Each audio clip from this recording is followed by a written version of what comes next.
Hi welcome to our channel. Sunday அப்படின்னாவே என்னுடைய வீடு க்ளீனிங் ஒர்க் தான் எனக்கு ஃபஸ்ட்டு ரொம்ப முக்கியமாக இருக்கும். அந்த க்ளீனிங் ஒர்க்கை தான் நான் காலையிலேயே பார்த்துட்டு இருந்தேன். அப்போ வந்து எங்கள் பக்கத்து வீட்டு அண்ணன் வந்துட்டு இந்த மாதிரி லித்திகா செலவு வச்சுட்டாப்பா அப்படின்னு சொன்னாங்க. செலவு வச்சுட்டா அப்படிங்கிறது நம்ம எல்லாருக்குமே என்னன்னு தெரியும்.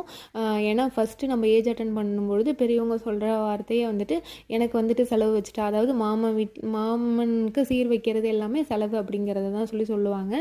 அவங்க வீட்டில் ஏதாவது ஒரு ஒர்க் ஸ்டார்ட் பண்ணலான்னு இருக்கும்பொழுது அப்போ ஒரு செலவாக மெயினாக இது வந்துச்சுன்னா செலவு வச்சுட்டா அப்படின்னு சொல்லுவாங்க. மோஸ்ட்லி நான் வந்து பாட்டி வீட்டில் இருந்ததுனால ஏஜ் அட்டன் பண்ணிட்டா அப்படின்னு சொல்கிறத விட வயசுக்கு வந்துட்டா அப்படிங்கிறத விட செலவு வச்சுட்டான்ற வார்த்தை தான் அதிகமாக சொல்லி நான் கேள்விப்பட்டிருக்கேன். அந்த மாதிரி தான் நேற்றையும் சொல்லியிருந்தாங்க அந்த அண்ணன். எங்களுக்குலாம் ரொம்பவே ஹாப்பியாக இருந்துச்சு. அவளை போய் எப்படா பார்க்க போகிறோம் அப்படின்னு சொல்லிட்டு நாங்கள் எல்லாமே எங்கள் வீட்டில் நேற்றுக்கு சாமி கும்பிட்ற வேலை இருந்தது. அதை முடிச்சுட்டு அதுக்கப்புறமா தான் ஈவினிங் 6 மணிக்கு மேலே தான் தண்ணி ஊற்றுனாங்க. தண்ணி ஊற்றும்பொழுது தான் எல்லாருமே நெய்பர்ஸ் மட்டும்தான் கூப்பிட்ருந்தாங்க.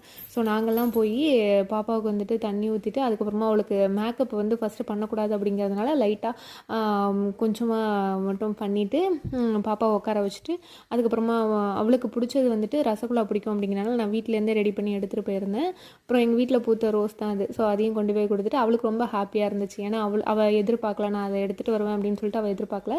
ஸோ அவள் பார்த்தோன்னே ரொம்ப சர்ப்ரைஸாக இருந்தா. அதுக்கப்புறமா தம்பி வந்து தனியாக விளையாண்டுட்டு இருந்தான். எங்களை பார்த்ததும் அவன் பசங்களோட விளையாண்டுட்டு இருந்தவன் எல்லாரும் வீட்டுக்கு போனதுக்கு அப்புறம் அவன் மட்டும் தனியாக உட்காந்து கார்ட்ஸ் விளையாண்டுட்டு இருந்தான். அதை நான் வீடியோ எடுத்து வச்சுருந்தேன். ஸோ அவன் என்ன பண்ணுறான், அவன் மட்டும் தனியாக என்ன பண்ணிட்டு இருக்கான் அப்படின்னு நோட் பண்ணும்போது அவன் கார்ட்ஸ் விளையாண்டுட்டு இருந்ததை மேக் பண்ணி எடுத்து வச்சுருந்தேன். ஸோ சோகனை கொட்டின வீடியோ நெக்ஸ்ட்டு நான் போஸ்ட் பண்ணுறேன். தேங்க்யூ.